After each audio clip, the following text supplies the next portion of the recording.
Welcome to the I Want to Know podcast. I'm Josh Spector, and I'll be your host. If you don't know who I am, I'm the creator of the For the Interested newsletter, which you can check out at fortheinterested.com.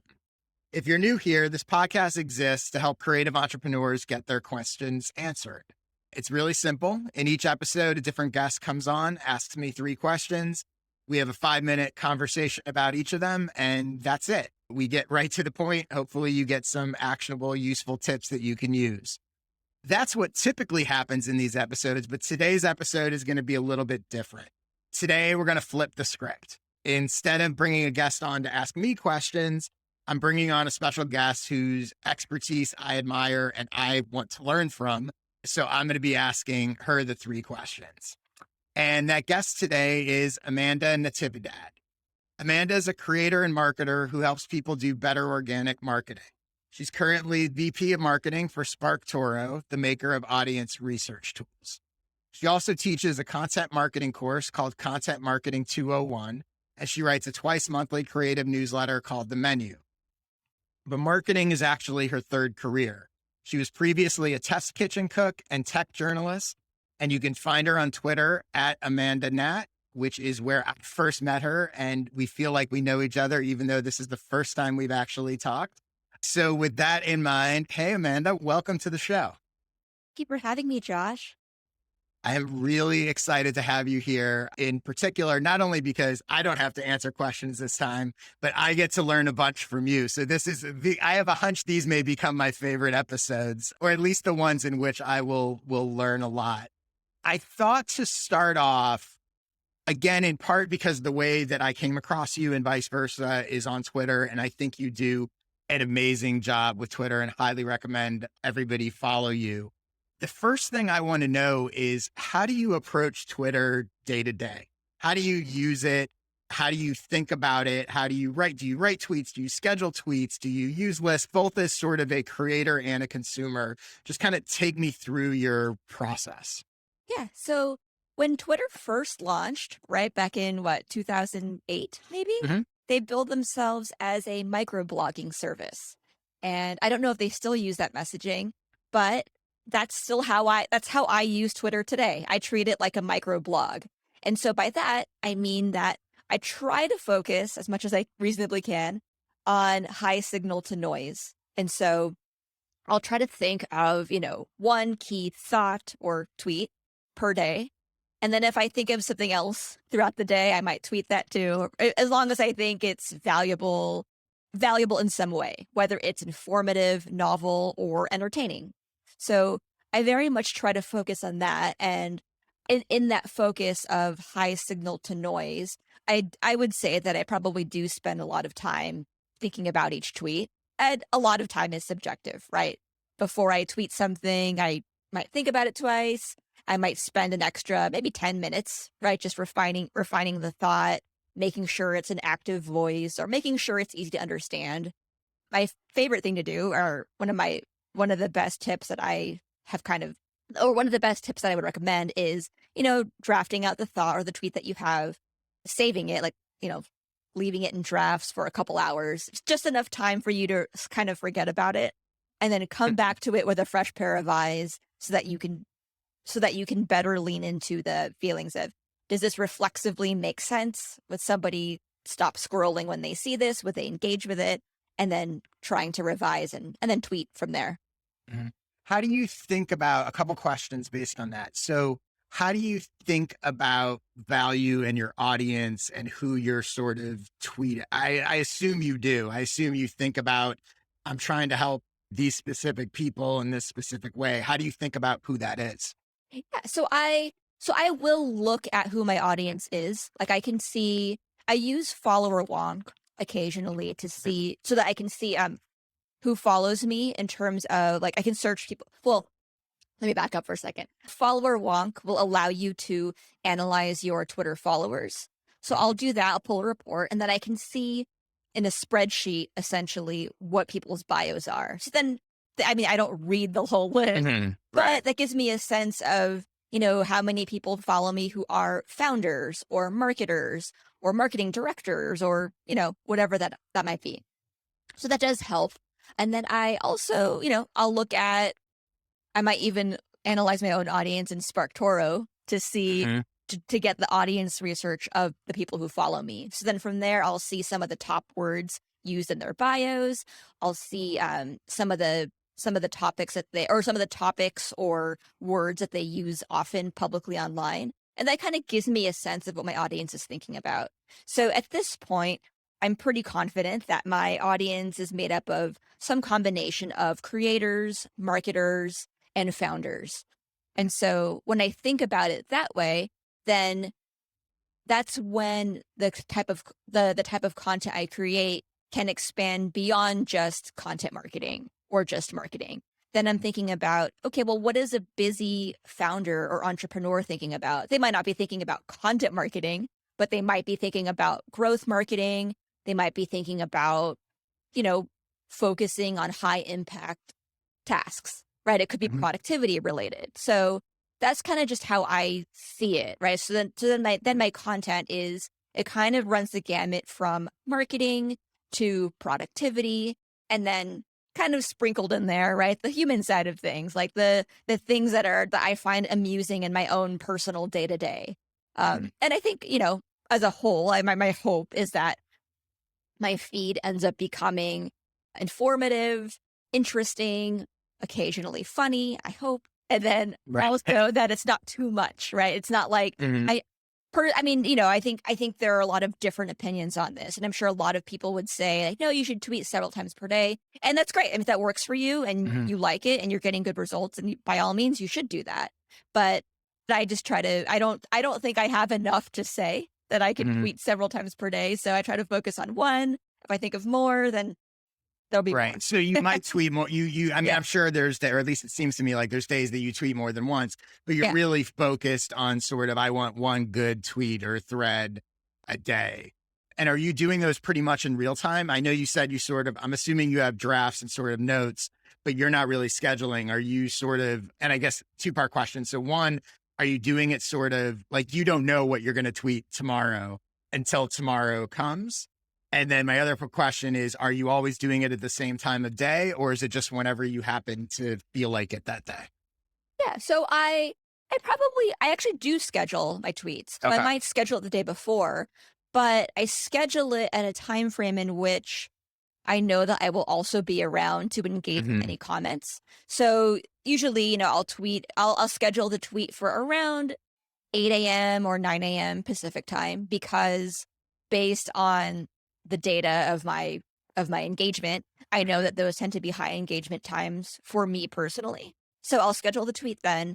And then, when it goes up, then I'll check on my phone. And this is when I'm like making breakfast, right? So I'm making breakfast, making coffee, and then kind of scrolling through my own feed and engaging with the comments. So that's how I approach that. I will say I do try to have a balance of kind of evergreen tweets and tweets that are a little bit more timely. And the timely ones, that kind of just has to happen the day of or the following day. Right. And the evergreen stuff, those are things that I'll have like an Evernote file or Evernote notebook where I just kind of plop in evergreen thoughts. And then those are just sort of my backup content, so to speak, where, that can go up anytime. Maybe I'll post one of those like on a Monday when I don't know, when I don't have anything timely to say, but that I think is still useful. And so, and then, for those evergreen tweets, then I kind of, one mindset that I have for those is what can I say that would be useful to a version of me last year or 2 years ago? Yep. Do you repost, repurpose tweets ever? And do you, once you've posted stuff, obviously I assume you're looking at seeing how and sort of just intuitively figuring out, oh, this worked or this didn't work or whatever. Is there any kind of formal system you have around that? Are you actually tracking like stuff that worked and I want to repost this at some point? How are you sort of posting? How do you think about that sort of analysis piece?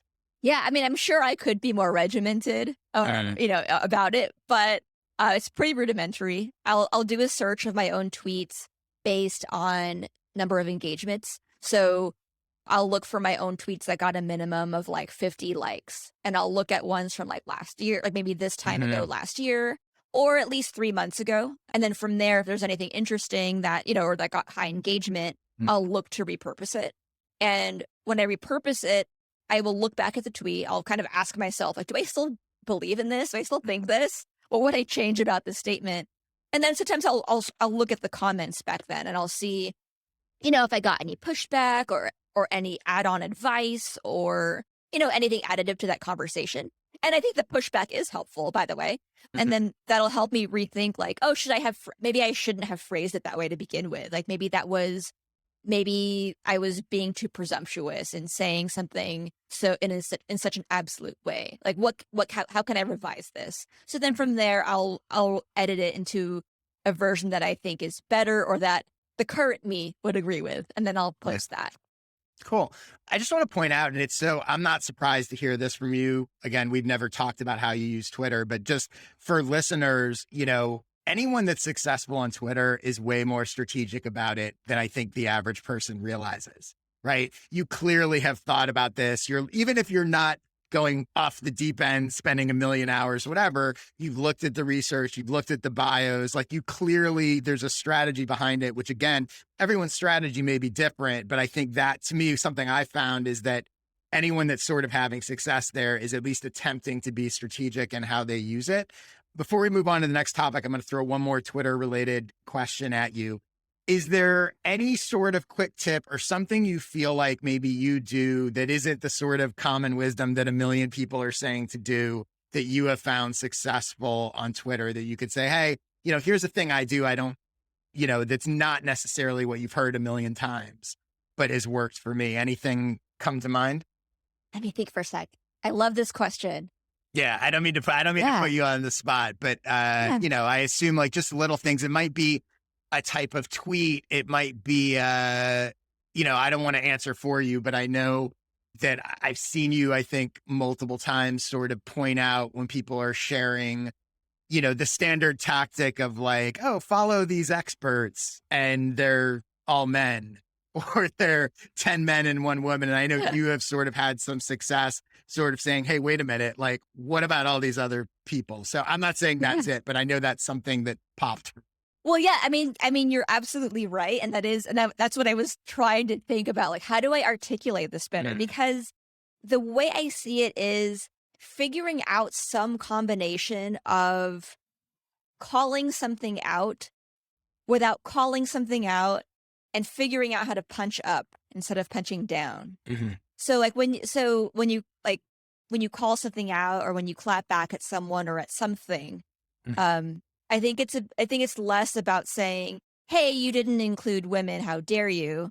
I think it's finding a way to I guess you could do it in 2 ways. One is kind of taking the benefit of the doubt route where maybe you don't know someone and then maybe they don't have this strange repeat behavior or a repeat offensive behavior. And then you can say something like, oh, here are some other really cool people to follow.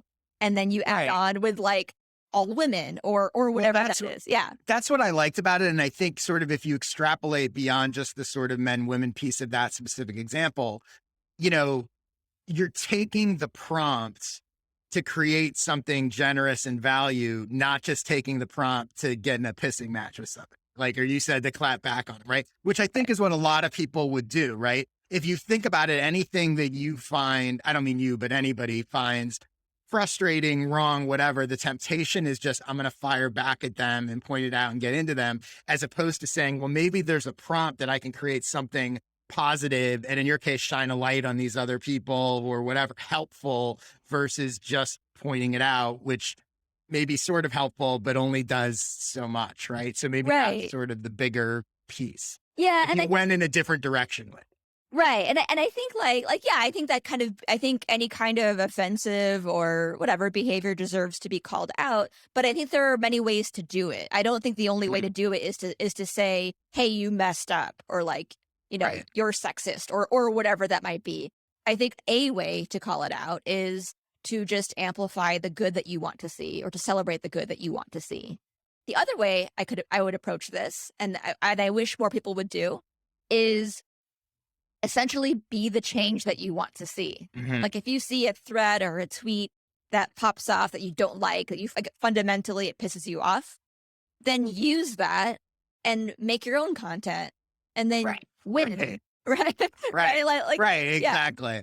And also, again, like it's providing value. Like what you did there not only provides value to the women that you featured and recommended, it also provides value to your audience because you've just introduced them to a lot of great people to follow, regardless of men or women. Right. So Yeah. you didn't just sort of point it out. You created a whole other set of value. Cool. So let's move on. I have the next question. The next thing it seems like part of your job at SparkToro is to explain a relatively new service to people in a way they can understand it and see the value. I think this is something that a challenge a lot of people face in all sorts of ways, especially when it comes to marketing. So I want to know in general, what are your best tips for people who need to explain things to an audience that maybe are a little complicated through content or marketing? Yeah. So content or I think a lot of top funnel content. So traditional content marketing or modern content marketing, like podcasts, right? And PR efforts, events, right? All the top of funnel stuff.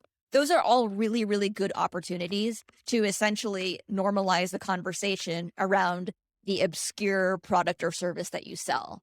So in our case, we sell or create audience research tools, right? And I think audience research is it's something that not a lot of people are searching for just yet. I think it's something that, as you understand what audience research is, researching your audience, it's not anything that's totally groundbreaking or new. It's just that people don't really have the shared terminology for that yet.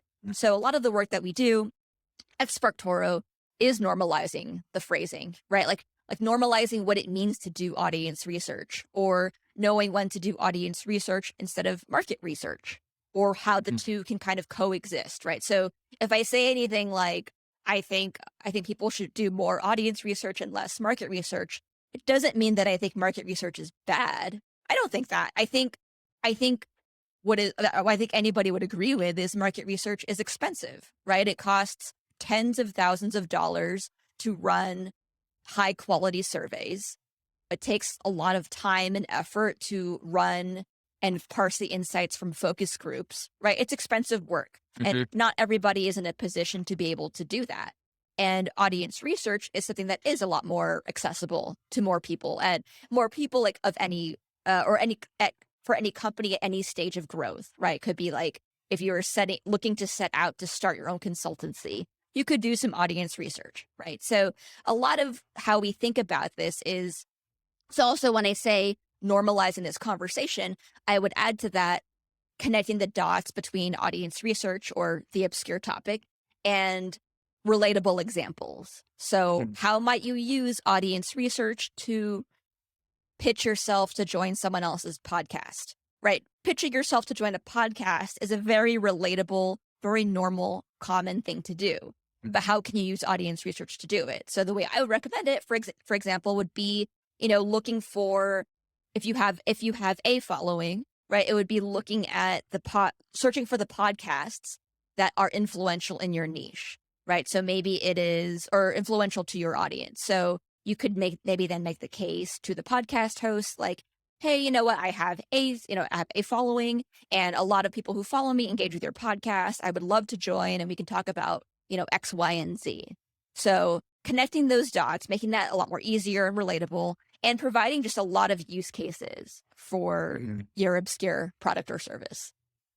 What do you find, or how do you approach when you're trying to explain this, and especially introduce sort of, and I think I agree, everything you said makes complete sense to me, and I think is really smart. What do you do when it feels like they're still not getting it? Right? Like, even if, it's funny because a lot of times I say, like, it's never the sort of buyer or the audience or the customer's fault if they don't understand, even if they should, even if they're dumb. Right? Like, even if they're dumb, it's not their job. It's my job to figure out a way to make them understand, at least understand. They may not want it. It may not fit for them or whatever. But if there's confusion, that's my fault, my responsibility, not theirs. Right? So how do you approach, or what do you do if you're doing everything quote unquote right, but they're still not quite getting it, or they're still kind of misunderstanding it. How do you, I guess in a way I'm asking, like, how do you troubleshoot when you're trying to explain something and your message isn't landing? Like, where do you start to Yeah. figure out why not? Yeah. So if I can interact directly with the customer, whether it is over email, in person, through a webinar, right? If I can have any kind of one-to-one interaction, then I try to get a sense of what is blocking them, right? Well, what is it that they're stumbling over, right? But and the best or the main way I would approach that is by asking them, what is a problem that you've had? Like, what's a marketing Hmm. struggle you've recently had? It doesn't matter what it is, whether it is trying to get executive buy-in on whatever project it is or campaign, or your campaign just didn't land well with the audience. Then from there, I would try to troubleshoot that problem and figure out, like, okay, here's where I think this went wrong, or here's what I think you could have done differently.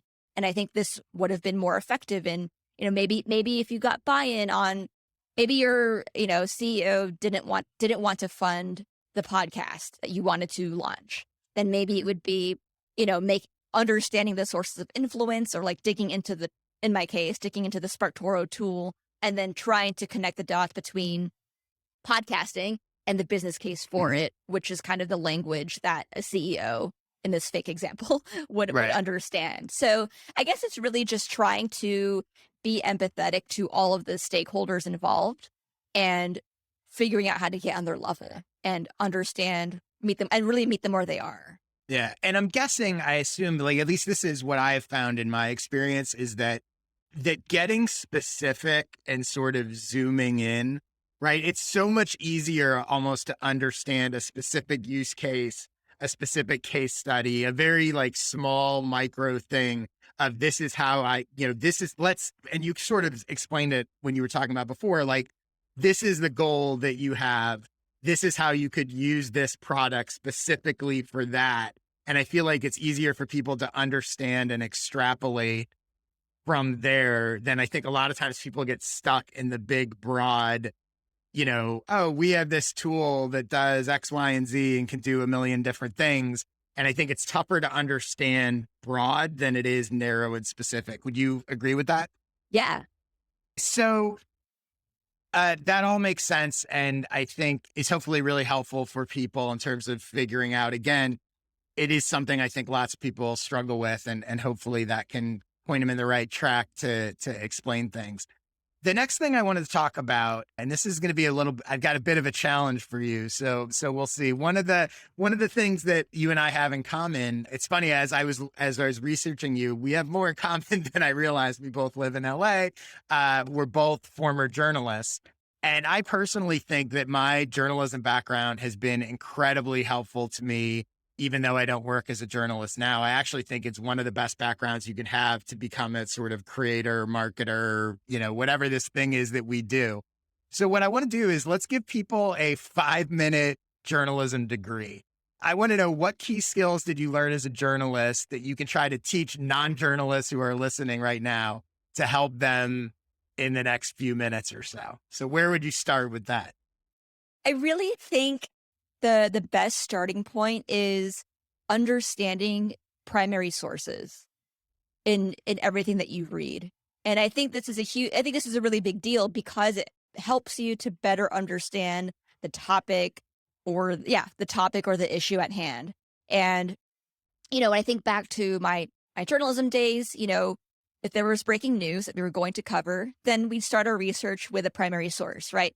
Even if the first source that we saw was a different publication who broke the news, that doesn't also, I should say, by the way, that doesn't mean that they are the primary source. It means they were first. But I do think it's important to go to that first, because where did they get their news, right? How do they know that was breaking?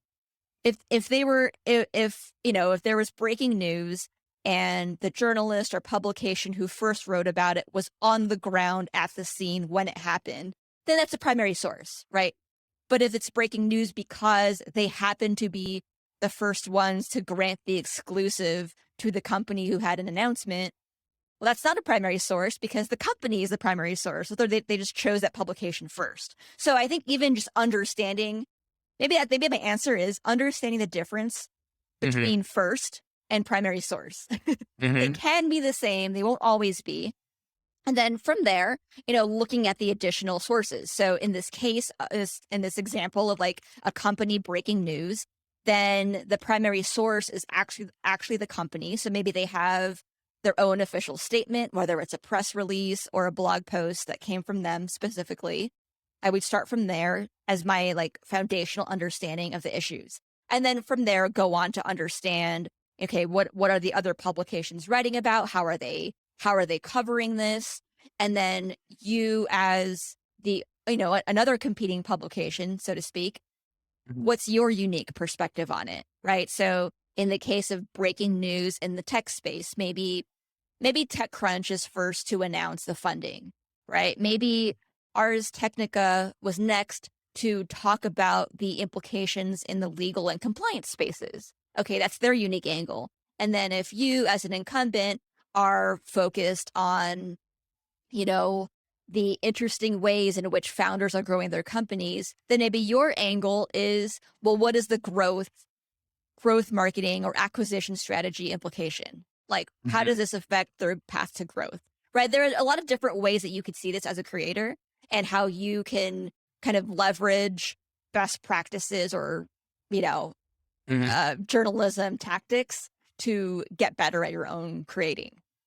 Yeah, it's interesting that that's where you went with it. And one of the things that it made me think about is not only sort of the creating piece, but on the consumption side, right? And I think that, there are so many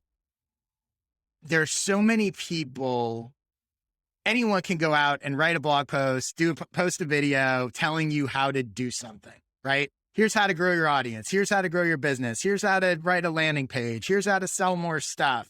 Here's how to, do whatever.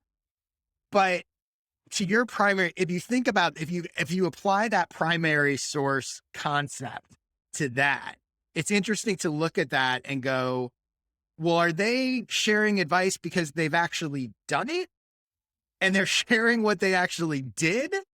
Or they just read a bunch of people who said, here's what they did, and they're regurgitating that, right? And it's an interesting thing to think about because you see so much of it in this sort of creator economy expert space. And I'm a big fan of curation. I think all of that is valuable, but it is interesting to consider when you're consuming advice from people, are they a primary source? Essentially meaning, have they actually done it, right? Are they telling me how they actually got 1,000 subscribers, or are they just saying this is in general how you do it, right? They're a secondary source in that version versus a primary source. And I think I had never really thought about it in those sort of journalism terms. But I think it's something to consider when people are sort of seeking out information in this flood of information out there of how to do things. Well, I want to add to that. Like, go ahead. I think there's a big piece in, for any creator, I think it's really important to focus on your inputs or the way you take in information. And I think understanding how to take in high quality information is really important to how you as a creator can have better output. Yep. No, yeah. I completely agree. On another side of sort of the journalism thing, in terms of writing, right? Because you're sort of talking about gathering of information, but in terms of how you learn to write, is there anything that comes to mind that you would say to somebody that maybe doesn't have the background that you have of being a journalist? This is my own personal experience. You tell me if you agree or not, but it teaches you to write a certain way and teaches you to, I hear from people all the time that my writing is very clear. And I think that's a direct result of a journalism background. If I had studied creative writing or fiction or whatever, my guess is my writing style would be different, right? But I'm so just curious if there's anything that you've noticed that you sort of have picked up on, or writing tips that you would give people, the things you learn as a journalist in terms of writing that other people might benefit from. Yeah. Well, for one, I definitely agree that your writing is very clear, right? And by clear, right, this might still be kind of abstract to someone listening. Like what is clear? It's easy to skim, easy to understand. I think the other piece is using jargon strategically, right? I actually think jargon can be a really good thing, right? Because if you're using the words correctly in a given industry or niche, then it's also kind of showing that the audience that you speak their language or that you're kind of on the inside of the community with them. So I think using some of that, but not, using it too much to the point that your article or your essay requires a lot of Googling on the side. But I think being a little bit smart about that. I think even just things even like removing adverbs, if you can, that helps a lot.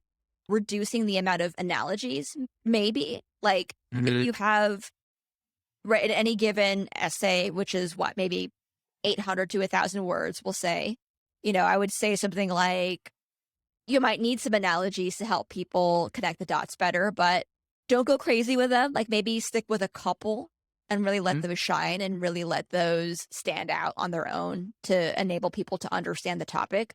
But I agree that I think the journalism background really helps you with that clarity. It helps you focus on the important parts or the concrete details of any given situation and helping you to crystallize that in a way that the reader can instantly get. So it's hard, right? It's a lot of practice, a lot of writing drafts that are awful. But yeah, I think it also helps along the lines of what you were saying. It helps teach you how to write to be understood, right? As opposed to, I think a lot of times people are other types of writing, unlike journalism, right? Whether it's academic, whether it's quote unquote professional business writing, whether it's, fiction or literature, their emphasis is not necessarily on being understood.